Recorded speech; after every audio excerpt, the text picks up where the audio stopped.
Hi, my name is Chris and this is Battle Nonsense. For 1.5 years I've been using a two-way SLI setup that I built out of 2 GB GTX670 overclocked WINDFORCE cards. As CPU I use an Intel Core i7-3770K, which has 4 physical cores running at 3.5 GHz and a maximum turbo frequency of 3.9 GHz. As power supply I have an 580 watts straight power from Be Quiet. Originally I only bought one GTX670 card, and a few months later I decided to buy a second one to run them in SLI. Now, before I talk about the GTX970, I'd like to share with you the troubles that I had back then to get that SLI setup working. Maybe this will be useful for some of you who also consider to get an SLI system.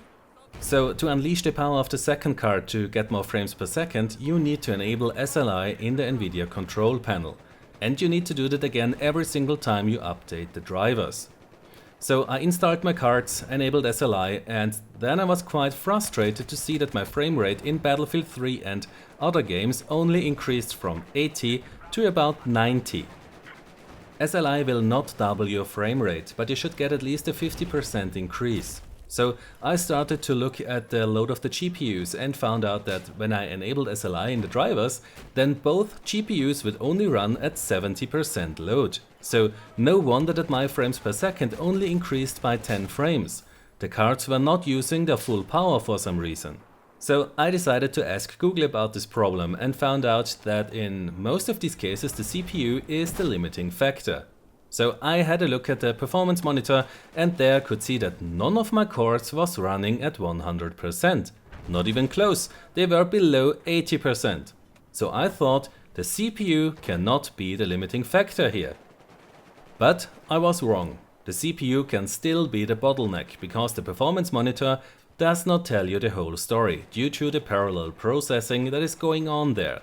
And the CPU really was the bottleneck in my setup. All my GPU cores got maxed out and the frame rate increased from 80 to 120 once I overclocked the CPU, so that it would reach a turbo speed of 4.6 GHz instead of 3.9. So if you want to run a SLI setup, then make sure that you have a CPU that is powerful enough to manage that and not become the bottleneck of your system and limit your frame rate. As you can imagine, I was quite happy with that setup once I figured out how I can get all the GPUs maxed out. The only thing that bugged me was that my electricity bill increased because now I ran 2 graphics cards to get about 50% more frames per second. Another problem was that I could use NVIDIA Shadowplay to record videos at 1080p with 30 frames per second. But when I tried to record at 60 frames per second, then I got serious input lag and the recorded video did always have a lot of audio and video sync issues, which made them a pain to edit. So I knew that I would have to do something about this at some point in the future. So I followed all the reviews and benchmarks that were released for the new GTX970 and the 980. And it seemed that the 970 provides the same power as my two-way SLI setup, while using less electrical power than one of my GTX670 cards. But could that card really be that good? So yesterday I bought the ZOTAC GTX970, which comes with 4 GB of memory, which is required for resolutions above 1080p or very high-res textures. The reason why I bought the ZOTAC and not a card from GIGABYTE or any other company is quite frankly that the ZOTAC is the cheapest 970 card that I could find. And when comparing the benchmarks of other cards, it seems that all of them have pretty much the same processing power with differences of just a few frames. Now, even after I read all the reviews and benchmarks, I was still a little bit nervous to replace a SLI setup with just one single card, because it did cost me about 320 euros, which is a lot of money. So after I installed the card and the latest drivers, I decided to join a full 64 players Battlefield 4 server. And then I looked at the frames per second counter. I didn't change any of the graphics settings in Battlefield 4, so I could easily compare the 970 to the performance of my previous SLI setup. But I was very relieved and surprised with the performance I got, because I didn't only get the same performance, I got about 20 frames per second more than I got with the SLI setup. 140 frames per second compared to 120. But the best thing is that I can now record at 1080p with 60 frames per second and not have any input lag or audio and video sync issues. I can even record at much higher bitrates now, which is very good for the video quality.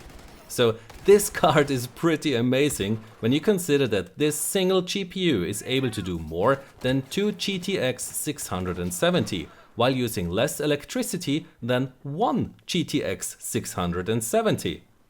So if you are looking for a new graphics card, then I can absolutely recommend the GTX 970. It fully replaces my two-way SLI setup and offers even more power than I had before. So since recording with 60 frames per second is now much more enjoyable for me, I might keep doing my videos at that frame rate. But I'm not quite sure right now because on YouTube the video quality seems to be a little bit worse when you upload a video with 60 frames per second than with 30. I also don't like that YouTube currently does not offer 720p and 1080p with 30 frames per second in their video quality options for 60 frames per second content. This is unfortunate because some devices, especially mobile devices, do not have the power to play 60 frames per second at that resolution. And Firefox also does not support 60 frames per second content yet. So I might do some videos at 60 frames per second and others where I have a lot of graphics inside which explain stuff might still be in 30 frames per second to ensure that everyone can watch it in 1080p and be able to read the text in the video. And before I end the video, I'd like to make clear that this was not a paid or sponsored video. I had to pay this card with my own money and I'm still trying to figure out what I should tell my wife where this 320 euros went that are missing now. If you have suggestions, then please leave them in the comments. My life might depend on it. So I hope that you enjoyed the video, and if you did, then give it a like, subscribe for more, and I might see you next time. So until then, have a nice day and take care. My name is Chris and this was Battle Nonsense.